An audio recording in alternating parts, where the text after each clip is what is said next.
watching Daily Debrief brought to you by People's Dispatch. I'm Pragya.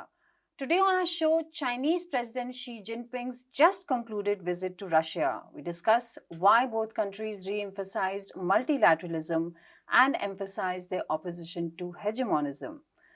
Next up, we talk about the IMF's $3 billion package for Sri Lanka. It paves the way for more lenders to step in. But the news is it won't help ordinary Sri Lankans deal with shortages or soaring prices. And finally, we discuss the IPCC synthesis report, which tries to get governments to take urgent climate action.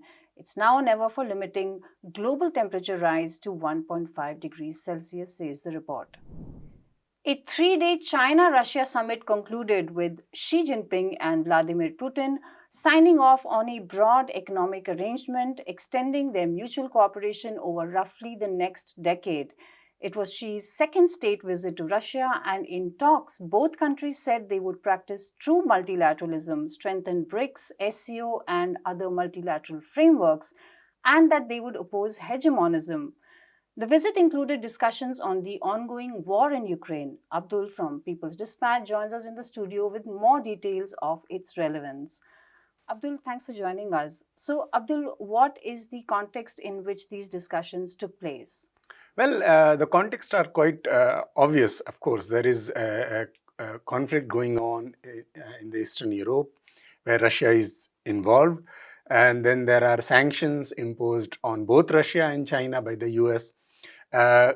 Also, both the countries are facing the economic challenges, not only because of the sanctions, but also because of the larger global slowdown in economy. Also, there is a strong pitch for increasing the bilateral trade, cooperation, as you rightly pointed out, multilateralism in global politics, rising US aggression in different fields, not only in its attempt to kind of maintain its hegemony in the economic field, in technology, and so on and so forth, but also in the fields of armament and in an attempt to impose its particular system of values on the different parts of the world. So all of these were part of the context which basically defines this particular summit between Xi Jinping and Vladimir Putin, and it basically is very crucial for the global politics at this moment. Yeah, Abdul, what makes it so crucial? What are the reasons why it is, especially the emphasis on anti-hegemonism? Can you talk a little more detail about that? Well, as I said before, China in particular has been opposed to US attempts, what it calls the US attempts or the Western attempts to create a particular set of values and impose it on the global, basically all the countries around the world in so-called democracy, the superiority of democracy. Chinese have been propagating the idea of global civilization, cooperation in the fields of differences, recognizing the differences basically, and respecting them, claiming that the different countries have different history, and hence there should not be an attempt to kind of disregard those differences. So that basically was one of the significant part of the statement signed between Vladimir Putin and Xi Jinping, which was released yesterday, which says that they will try to kind of cooperate not only mutually, but also in the global forums like United Nations, like BRICS, like Shanghai Cooperation Organization, and wherever possible to promote this idea of diversity, respect of diversity, and attempts to kind of create hegemonic control over other countries, dictate terms to countries. And so that is one important part. Of course, the second important part of this particular summit is about the issue of Ukraine, for example. Right. China, a few days before, had proposed a 12-point agenda on which it says that the political dialogue is the only way of finding a resolution. and there is a need to kind of start the negotiations as earlier possible. But nothing has happened on that particular proposal. US, in fact, has rejected the idea and claiming that the only dialogue is possible with Russians if they completely withdraw from Ukraine. Now, that is basically a situation where no development can happen when it comes to the peace.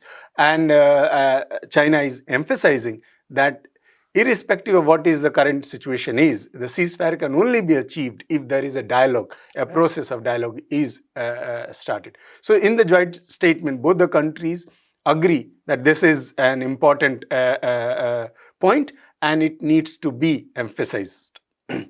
Other major point is both the countries, apart from talking about increasing their mutual trade, having greater collaboration in the fields of technology, in energy, and so on and so forth, have also talked about respecting each other's territorial integrity and basically supporting their attempts to do so. This becomes significant in the context of what is happening in Taiwan. And in other parts of China. There is an attempt by the US and other global players to create a trouble there. And that basically Russians in this joint statement have basically expressed their support to the Chinese attempt to maintain its territorial integrity in Taiwan, in Hong Kong, and in other parts of the China. So these are some of the major points in the joint statement, apart from the fact that both of the countries have talked about a global investigation, impartial investigation in the Nord Stream pipeline blast. They have also talked about how certain treaty organizations, quote-unquote regional groups, including NATO, have basically led to a rise in proliferation of weapons and so on and so forth. And they have asked both NATO and AUKUS, a group of Australia, UK, and United States, which basically they think will lead to further escalation of conflicts in the global politics. Right, Abdul. Thanks a lot for joining us with that update. 2 days ago, the IMF rolled out the first tranche of a nearly $3 billion bailout for Sri Lanka, but the $333 million did not come easy. True to its record, the IMF is insisting on structural reforms in the crisis-struck country. It typically means fewer benefits for those who need government support and more benefits for the rich and on unsustainable terms. Why did Sri Lanka's Ranil Wickremesinghe government go for the IMF bailout? Will it strengthen or weaken people who confront a 66% hike in electricity bills, soaring fuel prices, and out of control daily needs? Shreya Singh from People's Dispatch joins us over video conference with more details. Shreya, thanks for joining us. Shreya, can you tell us what are the terms and conditions imposed by the IMF on Sri Lanka while clearing this, what it calls a bailout? And, it seems from the news reports that the IMF is getting into a lot of other issues, corruption, governance, and that there are more loans which Sri Lanka could now take. Can you just tell us what's going on that front? Right, Pragya. Thank you for having me. So, the latest update in the IMF Sri Lanka saga is that IMF has agreed to a 3 billion rescue package for Sri Lanka on 20th of March. And this now, Sri Lanka had reached a staff level agreement with the IMF last year itself, but it was stuck primarily because IMF wanted certain assurances from Sri Lanka's bilateral creditors. And the release of the 3 billion package has come through two important developments. One is the austerity measures that Sri Lanka has implemented, and which we'll talk at length later. But one of the important steps is also how China and similar important bilateral creditors of Sri Lanka, like India, Japan, other than China, have agreed to restructure the debt, Sri Lanka's debt. So these were two important conditions that had made the bailout stuck for such a long period, and now it has come through. So this is that. And now that it has come through, IMF and IMF has pursued a certain typical line of thinking that there are broadly three demands that it will seek from Sri Lanka. One will be to restructure debts. Second, like we mentioned, second will be to pursue a tax reform policy, and another one would be to have to manage government's expenditure, typical of IMF, and another important one is to do away with the energy subsidies completely. So these are the so primary demands of the IMF, how that Sri Lanka pursues in the coming time, because this is a 4-year program, and Sri Lanka is also expecting more credit from other institutions like World Bank, ADB, Asian Development Bank, and other creditors, since this coming of the rescue package is opens the doorways for other creditors also. And in Vikramasinghe's own words, it kind of is a signal that Sri Lanka is not no longer bankrupt. But the story is a little different. So that is that the economy has shrunk since last year's economic crisis. The economy has shrunk by 7.8%. It was the peak of the economic crisis, and Sri Lanka still owes a lot of debt. It had defaulted in April of 51 billion debt. So when you're talking about the corruption, it is interesting to note, and many academics, many researchers from the country have pointed out how so many resources from the country and how the government is pushing towards this narrative of that only IMF is the sole, savior of the country and the economic crisis. But really, an interesting fact is that 36 billion dollars are stashed away from Sri Lanka's exports earnings in offshore accounts, and there's no effort as such to bring them back. And this is a push for just $3 billion as opposed to Right. $36 billion. So, I mean, there's a lot of push since we've been following it on People's Dispatch, how the entire push for the IMF narrative as the sole solution for this problem. And it has come to what remains to be seen is how it is further managed. Right, Shreya, and that actually seems to be one of the concerns that the unions and other organizations are sort of raising. They're saying that the government didn't do enough for it to now turn to the IMF as a sort of savior. Can you tell us what the responses of these organizations has been? Right. So on March 15, there was a massive protest by workers from all sectors, railways, hospitals, schools, teachers. Uh, so this was a recent, reflection of the sentiment that the people have been feeling for a long time. Even though there has been a new government in power, but let's take a look at what has happened.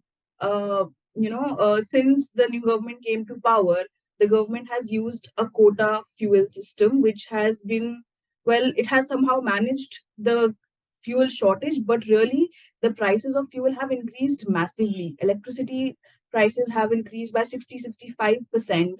There's a quarter of the population that is facing food insecurity, and similar problems people are forced working class people are forced to pawn their assets because of similar such shortages, increasing inflation. I think February figures are of inflation are 50 somewhere 53%, which is really a lot of inflation, and Right. essentially commodity prices.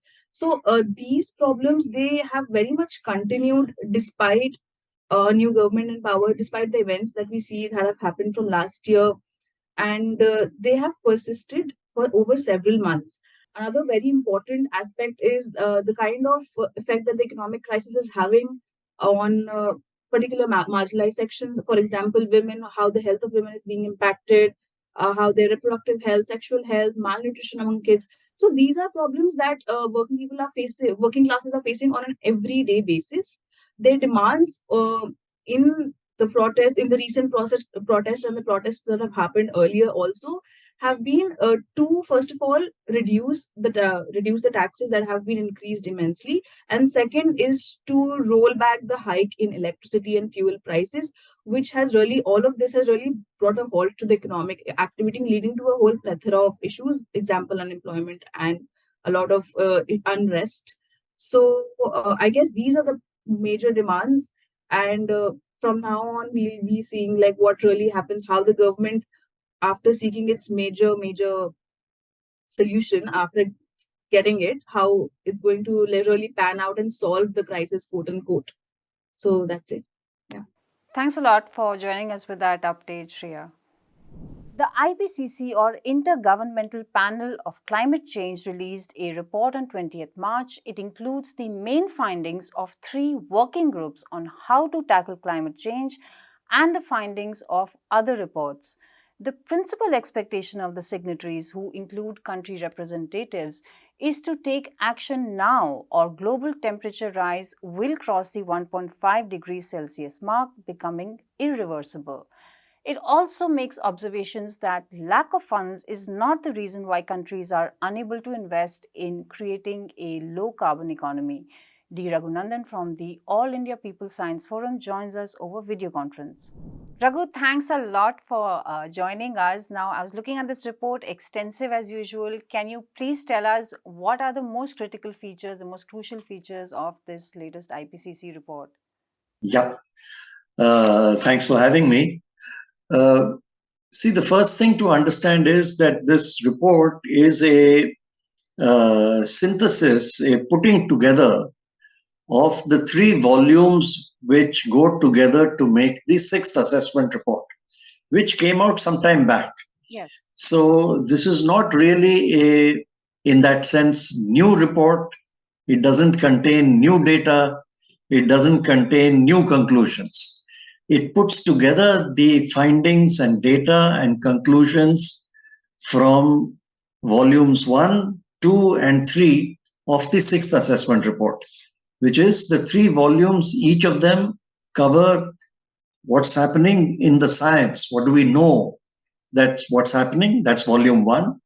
Volume 2 is the impacts of climate change. And volume 3 deals with mitigation, that is, how to reduce emissions and how to tackle the rise in temperatures and other phenomena, as well as the impacts.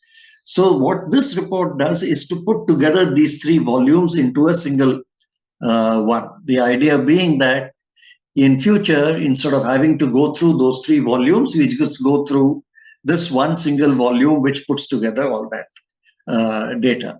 And if you're scared of the size of this volume, let me tell you that this is the short version.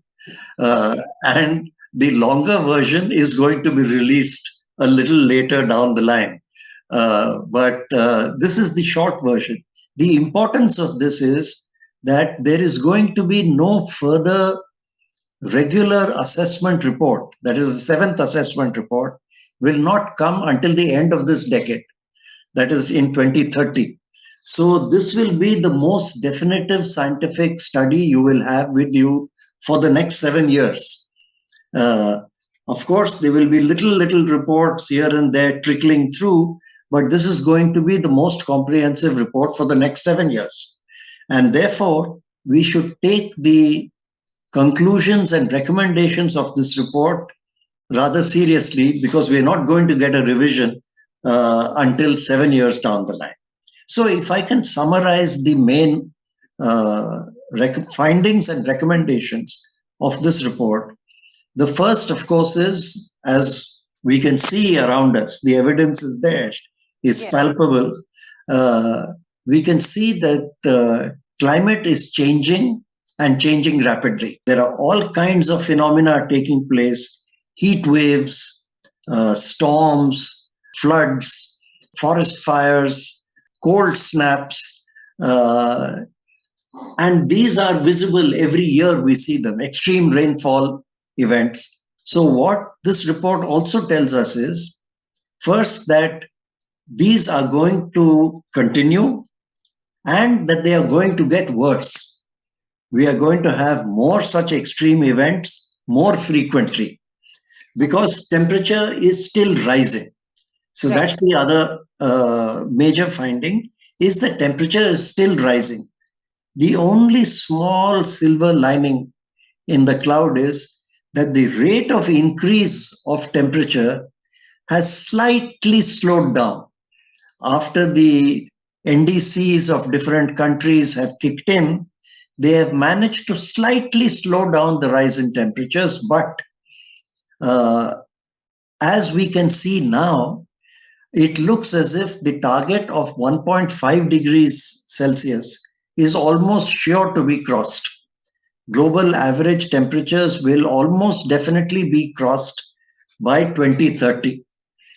If at all you want to see that that doesn't happen, it will call for extremely huge emission cuts, evidence of which we are not seeing anywhere.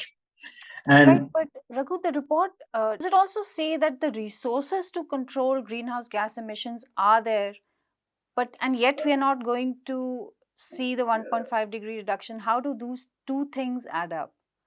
talking about money, financial resources, Yes. yeah, well, what the report says is financial resources have started coming, but they are nowhere near adequate compared to, for example, the target was $100 billion of financing from the developed to the developing countries. We are nowhere near that target. We are less than $10 billion as of now. That's one. Second, the report also points out that there is more financing coming even today for fossil fuel technologies and projects than there are for mitigation and for reducing emissions. If that's going to happen, resources are not sufficient, technology flows are not sufficient, even the efforts to reduce emissions in different countries are insufficient, which means you're going to hit the 1.5 Celsius target by 2030. And the more dire warning is two factors. One is that temperature rise is proceeding apace, although it has slightly slowed down compared to earlier, but it is not stopped. And if temperature rise does not stop, then these extreme events that we are talking about, weather, is going to continue to keep worsening. Right. So that is the most worrying. We are already suffering from extreme heat waves, storms, forest fires, and so on. They are going to get more frequent and they are going to get more severe. Variations in monsoons are going to get worse. That is one prediction which comes out clearly in this. The second, which is clear from the science, is that we all have been talking about forests and the oceans absorbing a certain amount of carbon dioxide. Yeah, they're the sinks which absorb the. What the science tells us now is that the capacity of sinks to absorb carbon dioxide is going to get lower as temperature rise. That is, if temperature rise today is 1 degree Celsius average, the absorptive capacity of the sinks are going to be less at 1.5. So you spew out emissions, but you reduce the ability to be able to absorb the emissions, which means there will be more emissions sitting in the atmosphere than you are able to pull out of this. So things are getting worse on all fronts. And what this report tells us is we need to take action, not yesterday, but today. There's no tomorrow even. But unfortunately, as you and I know, this action is not being taken. There are still vested interests, both political and political economic, vested interests in the fossil fuel industries, vested interests politically in all these countries with corporate interests backing them. And that has not turned the corner yet. And therefore, whatever the seriousness of these reports, the momentum of climate change, we are not able to arrest because the people who can really make the changes to bring about these are not doing so because of their vested corporate interests or their vested political interests. Right, Raghu, thanks for joining us, although on that very dire note. Thanks a lot again. Welcome. And that is all we have for you today. Thank you for watching Daily Debrief. Do come back to us tomorrow. You can visit our website for more People's Dispatch stories and watch our regular updates on Facebook, Twitter, and Instagram.